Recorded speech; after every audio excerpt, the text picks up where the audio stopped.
Genuinely, I don't know when this happened, how long ago this happened. You should literally go to the cops with this story. This is insane. Welcome back to the 13th episode of Classroom Horror Stories. I have, one question for you. Why? Why?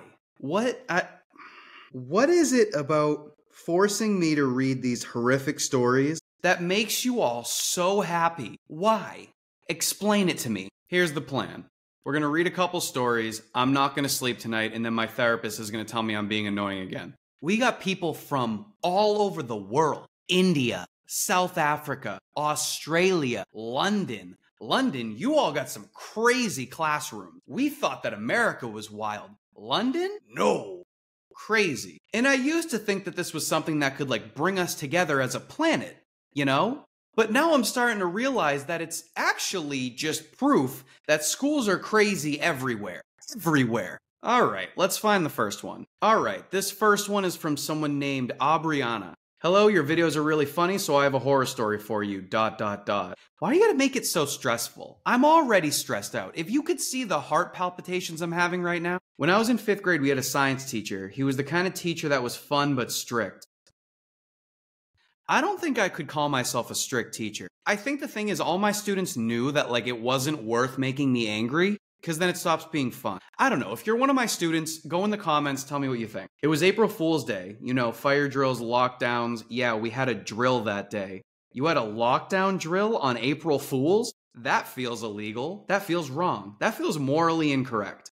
He told us it was time for the flood drill. A flood drill? He took the entire 5th grade class outside of the basketball court. Then we had to take our shoes and socks off and hop around on our toes. No, the math is not mathing. This can't be a real drill. He told us if there was a real emergency to jump like that up a hill. Then he filmed us jumping around like crazy people and sent it to our principal. Was he immediately relieved of his duties? Our principal thought it was hilarious. Was the principal immediately relieved of their duties? Then he told us it was a prank. That day was not fun. It was 40 degrees outside. I mean, that's not freezing, but I mean, what, we're going feet pics out on 40-degree weather? That's messed up. Some of the girls in my class wanted revenge on him, so they decided to spend a week taking glitter out of all their slime and putting it in a bag. You took glitter out of slime?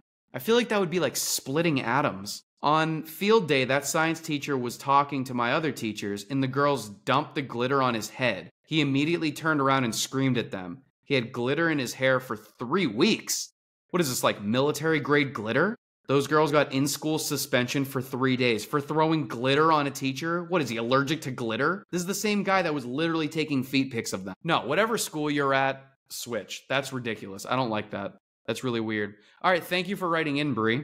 That one made my stomach hurt. Let's do another one. Okay, this next story is from Megan. I'm not a teacher, I'm a student, but this is a crazy story. It was my freshman year out of school in Henderson, Nevada. About 90% of the students that went to the school had rich parents, or they were at least very well off. When our woodworks teacher passed not too soon before, the school decided to host a fundraiser to raise money to keep the program alive. That's nice. What's the horror story? One of the students decided to donate an entire truck, so the school decided to create a contest to raffle it. You paid to enter, and it was a trivia contest. Actually, sounds like fun. Hundreds of people showed up. There were 10 questions when all of a sudden you just heard people screaming as if somebody was dying. Everyone paused what they were doing to look, and then you see a truck hurtling through the school. The kid that donated it wanted to test drive it before his parents handed it over. He destroyed the front of the school, and all the funds had to go to fixing the school. He got expelled, and the woodworks class was removed.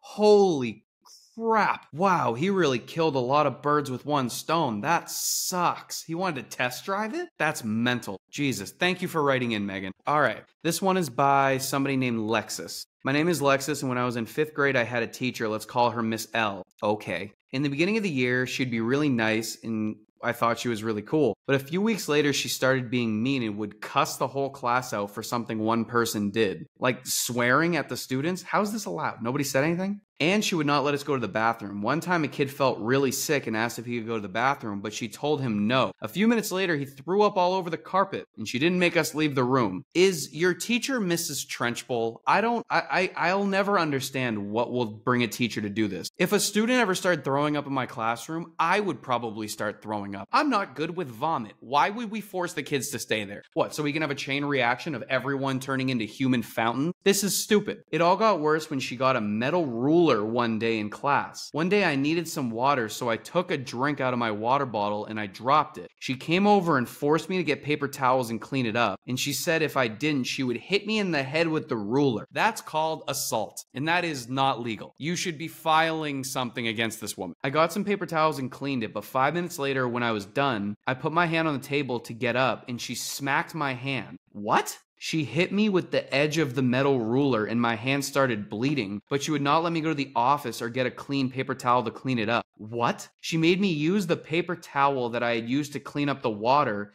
to get all the blood off of my hand. Sorry this was so long. Don't be sorry that the story's long. Be sorry that this woman ever got a teaching license. Genuinely, I don't know when this happened, how long ago this happened. You should literally go to the cops with this story. This is insane. Well, anybody feeling happy yet? Since we're all so glad we did this. Okay, this one is from Tiffany. This was during the COVID school year, which was my first year teaching. I had just started a lesson on cells with my 3rd grade students, all of whom were at home doing remote learning. Like many teachers, we had a serious problem with students not turning on their cameras. My school was able to find a tool that could turn on students' screens when we needed them to. That's sick. Where was that when I was teaching during COVID? To this day, I have no idea how they did it, but it was really helpful. Yeah, it would have been a godsend for me. Until this day.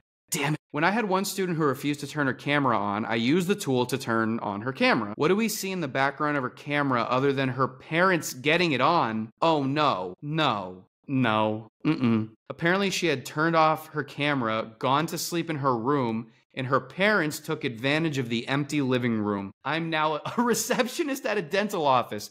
Yikes. Oh, God. Oh, man. No. Stop it. That's not good. That's horrific. I would have frisbeed my computer through the wall. You would never see me again. No, that would be bad. Absolutely not. Okay, what did we learn today? We learned that there should not be a part 14 of this series. But if you want a part 14, go in the comments and tell me.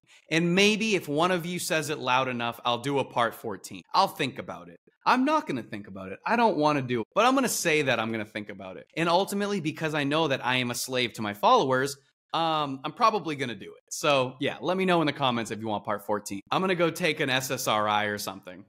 Bye, guys.